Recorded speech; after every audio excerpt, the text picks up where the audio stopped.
আদেশ, আপনার স্মৃতি কথা। আমি কখনো অন্যায় অপমান আমি লাঞ্ছনা করতে পারি না। আপনার আদেশ আমি অক্ষরে অক্ষরে পালন করবো। এই মনকে আমি চলে যাবো রাজপ্রহরীকে সঙ্গ করে নিয়ে আপনার আদেশ অক্ষরে অক্ষরে পালন করবার জন্য।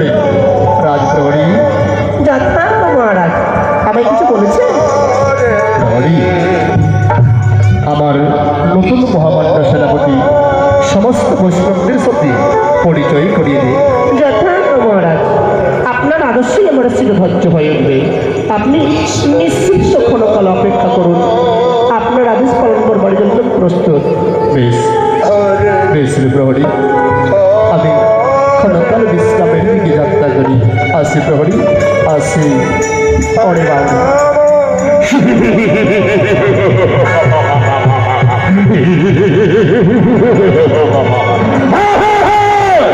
কেঁপে উঠবে ধরণী, কেঁপে উঠবে প্রসাদের মাটি, করে জ্বলবে সীতার আগুন।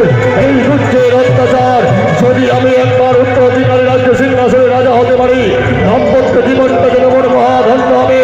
ওরে মহামূর্খ প্রহরী,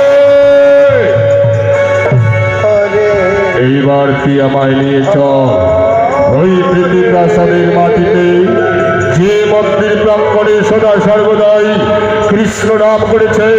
যদি ওই কৃষ্ণ নামটাকে আমি চিরতরে বন্ধ করে না দিতে পারি, দাম্পত্য জীবনে আমার সুখ শান্তি নেই। যদি প্রজাবাসীরা আমাকে সেনাপতি পদে স্বীকৃতি না দেয়, আমি তাদের বিরুদ্ধে আমার রক্তাক্ত যুবকের শাখা তাদের সর্বাঙ্গ শরীরে জ্বলবে। চলবে শুধু কল্যাণ হাহাকার ও শান্তির আগুন। মহারাজ, বাহ, সত্যি সত্যি আপনি বড় মহান। আপনার মতো মানুষ হয় না। প্রহরী, তবে বিলম্ব কেন?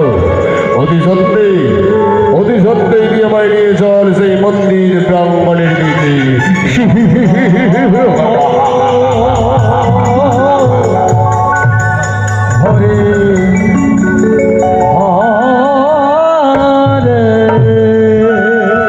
তাই তো পূজারী ব্রাহ্মণ অতি ভক্তি ভরে হাতে পুষ্পথালা হরিনাম গাইতে গাইতে পূজারী ব্রাহ্মণ মন্দিরের দিকে যাত্রা করলেন। হরে হরে হরে কৃষ্ণ